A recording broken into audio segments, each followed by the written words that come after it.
So it's been a while, hasn't it? Apologies. We're in the middle of wedding season, and this is the first chance I've had to have more than 2 or 3 days where I've got some spare time.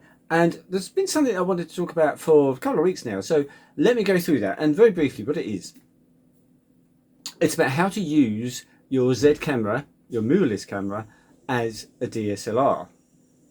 Hold on, he says. Why would you want to do that? You've got this all singing, all dancing, fancy piece of technology. Why would you want to use it as a DSLR? Let me explain. My D700, okay, it's a very, very basic camera. And a couple of weeks ago, not a couple of weeks, 10 days ago or so, I took this to a wedding. And long story as to why, I won't bother you with that. But I took it to a wedding and I really enjoyed using it for the short amount of time I used it. And it reminded me that one of the things that's great about DSLRs compared to mirrorless is how simple they are. This D700, for instance, the only thing I would ever change is the metering area and the focus area. Maybe the ISO occasionally. Maybe I would change the auto ISO settings, and that is it. I really wouldn't change anything else. Most of the time, I could use this at a whole wedding throughout the entire day, and I would, well, to be honest, I probably wouldn't change anything. I would just set this up on spot metering, dynamic area, which I've got set to 9 points, and that is it. I just simply wouldn't change anything else. The only thing I would do, it would be to move the focus point using the pad to the correct place and get the shot. And it's really as simple as that. If I wanted to have kind of lots of shot, fast burst, I wouldn't even bother doing that. I just, it's not turned on, sorry. I would just go, that's good enough. I wouldn't even bother making the change for that. So its simplicity is absolutely wonderful. And it really allowed me at the wedding to focus on what I was actually photographing. And it reminded me that one of the things which mirrorless cameras could potentially give lots of people problems with, and maybe you're one of them, is there's so many options. I've had this Z6, I've had the Z5 for well over a year now, but the Z6 replaced my D780, where are we now, 4 months ago. I think I've probably shot 10 or 12 weddings now with this. And in order to handle the huge number of options that are available, I made use of the U1, U2 and U3 settings. And I think I did a video about this, about how I've got them set. U1 is manual, so if I'm doing manual focus of say rings or something like that, then I want to get the light right, I want to get the aperture right, I want to get the ISO right, I want to get the focus right, and I would do all that manually. So I just go to U1 and that is all set up to do exactly that. U2 is for photographing people. It's set up on wide area, face detect, matrix metering and so on and so forth. U3 is for when that doesn't work. So I need to switch to a D9 focus point, spot metering, that kind of stuff.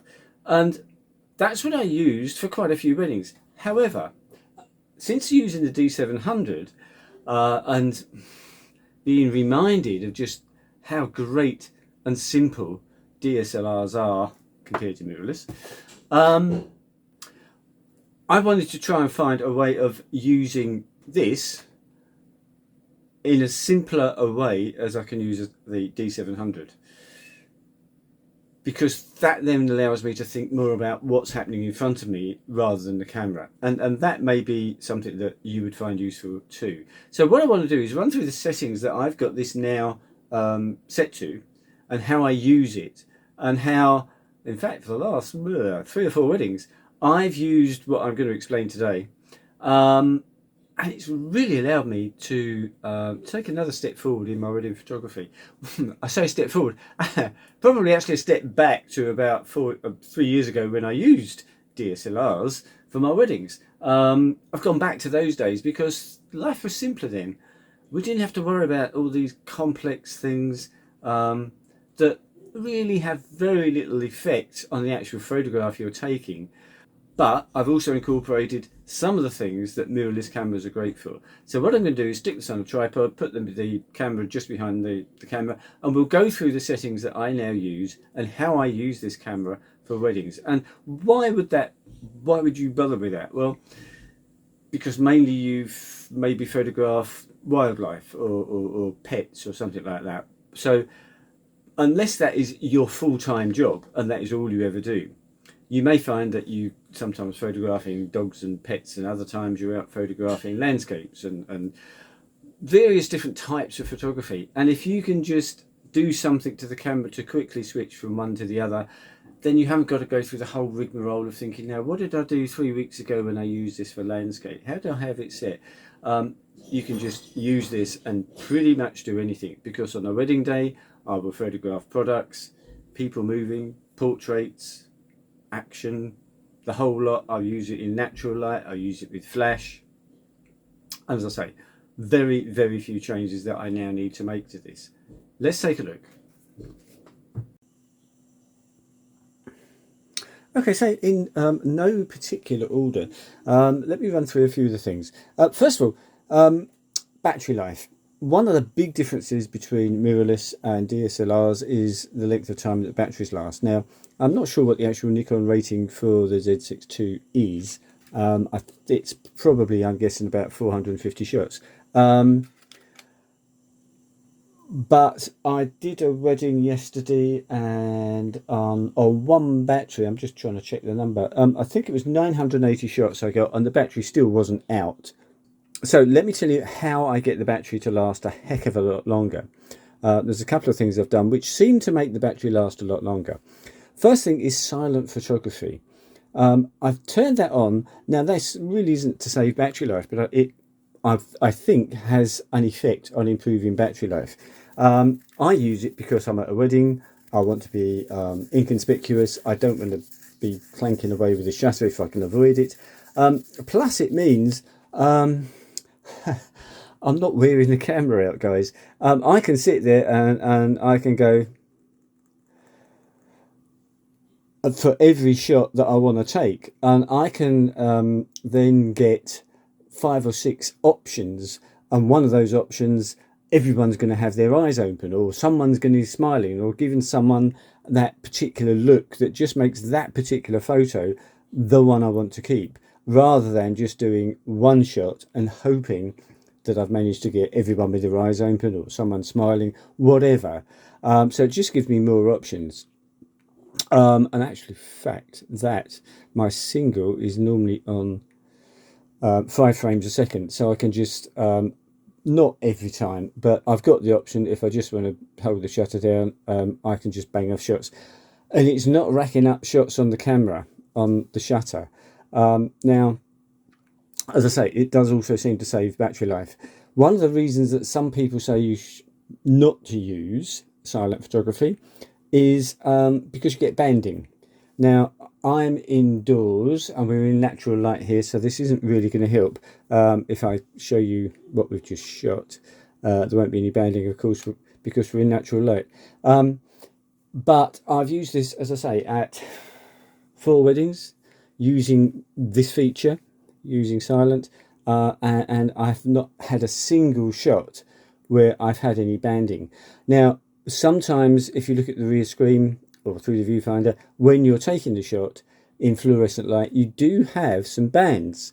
However, it seems when you take the actual shot and the camera takes that photo, you do not get bands on there. As I say, I've not had any issue with it at all.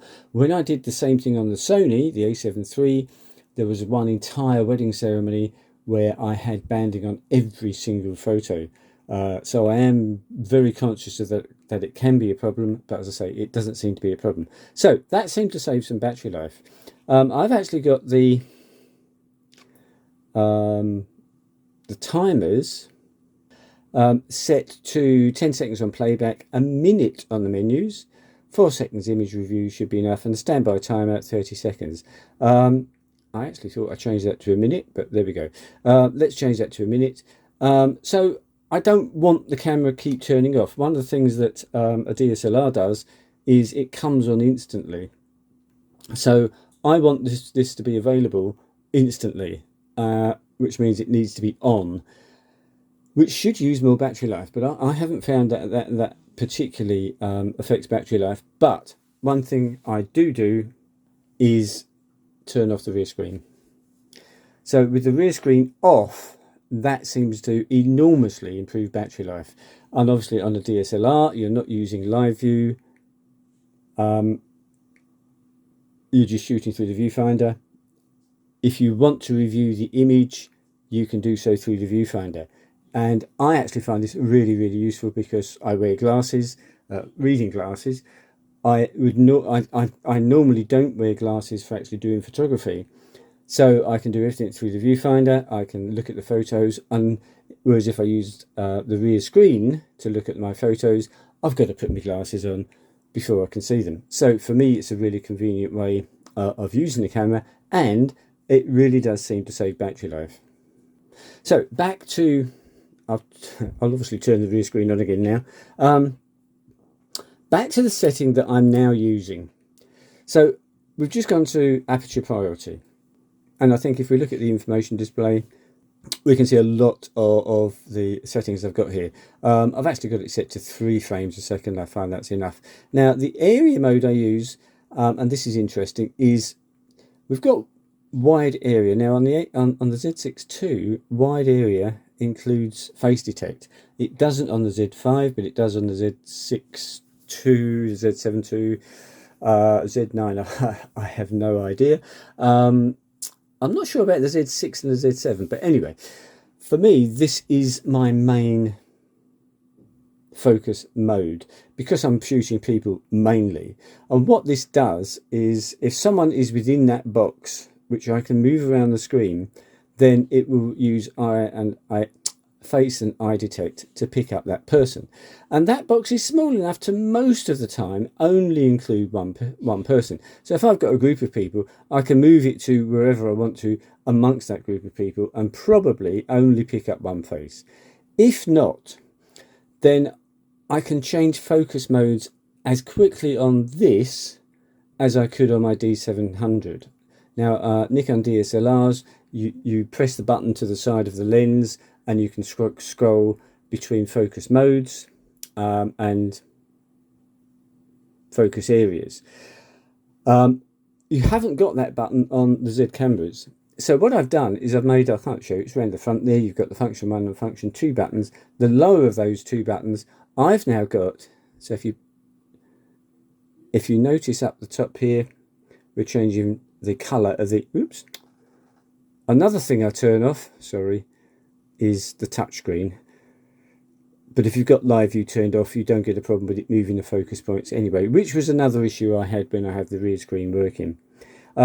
So press that bottom button, the function 2 button, and I can change from AFC to AFS by using the rear dial, or I can change between, I think I've only got it to 4 different, I've limited the number of focus areas that I can use. So we've got the whole screen, we've got that size box, which I think they call large area, even though it's not the whole screen. We've then got the small one. Now, so sometimes I use this. Now, this doesn't use face detect, but again, it will focus on whatever is in that particular box, and sometimes that will pick up one face. And although it hasn't got face detect, it's focusing just on that area, so it will actually focus on a face very well. Or I can go to D9. I'm not sure if you can see that. I hope you can. Move it down a bit. So I've got a D9 area there, which means I can focus on absolutely anything. I can be very specific about what I'm focusing on. And I think you have to have a single point. I don't think you can remove that. So I've limited my focus areas to those 4. So it means I no longer have to change the user settings on the top dial. I can simply press that button, decide what focus area I want to use for this particular shoot, and it's as quick as that. I've done it. So that makes the camera very, very adaptable and much the same as DSLR. Now, obviously, we're on aperture priority, and I say obviously, it's obvious to me. I've got auto ISO, so I can change, and the back dial is obviously exposure compensation. And if we look at the eye menu, you'll see I also use spot metering. Now, the reason I use spot metering is because I'm mainly photographing people or things, products. It's not kind of landscapes very often, so I don't really need matrix metering. And spot metering means that it's going to use that box to decide on the metering for this shot. And just to demonstrate, it's on, let's put it on somewhere bright, and you can see we're shooting at 320th of a second at 100 ISO. If I move that box across, you'll see it'll gradually slow down, 250th, 160th, 100th, as we're getting darker and darker over in the corners there, and the picture is getting brighter and brighter.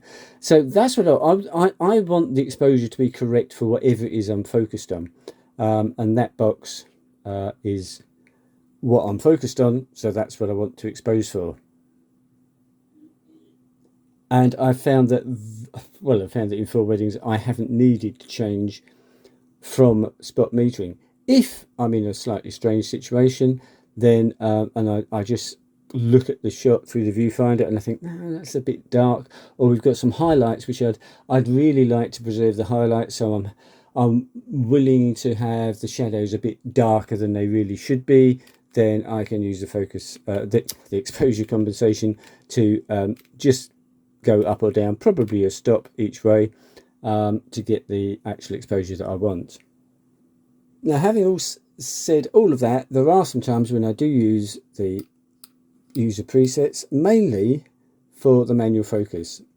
So I've got U1 set to manual focus, and in fact it's manual everything, as you can see. So the rear dial is now controlling the shutter speed, obviously the front dial, the aperture.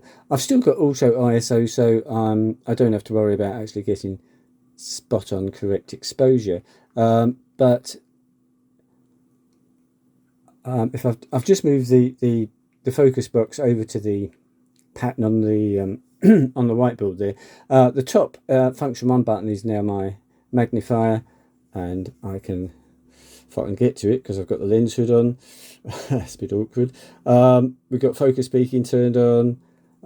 It's very, very easy and quick to do manual focus, and we can just take the shot, and I know that whatever I've just manually focused on is going to be perfectly in focus, and because we're still on spot metering, it's going to be perfectly exposed as well. So just to run through the other settings, U2, as I say, I've now found that I don't need to use these with aperture priority set, as I've just explained. I've actually not used this one or U3, so for the last 4 or 5 weddings, but this is the wide area where it'll pick up any face within the within that area. And quite often the problem at a wedding is there's not just one face, there's 3 or 4 faces, and the one you want is actually not quite looking at you, and the camera insists on focusing on someone else, in which case I would switch to U3. This is what I used to do, where we've got D9, and I can focus on exactly who I want to, and get the shot. As I say, that's now mostly redundant by the fact that I've just used set the function 2 button on the front of the camera to allow me to very quickly scroll through the different types of focusing area, and I can get the camera to do exactly what I want to do. That, combined with the battery saving, I find this is now very close to being as good to use, as pleasing and as simple to use as my DSLRs used to be. I hope you found it useful. If there's something I haven't answered, if you've got queries, please let me know, and that can form the basis of another video. Thank you so much for watching. I hope you found it useful. Cheers for now.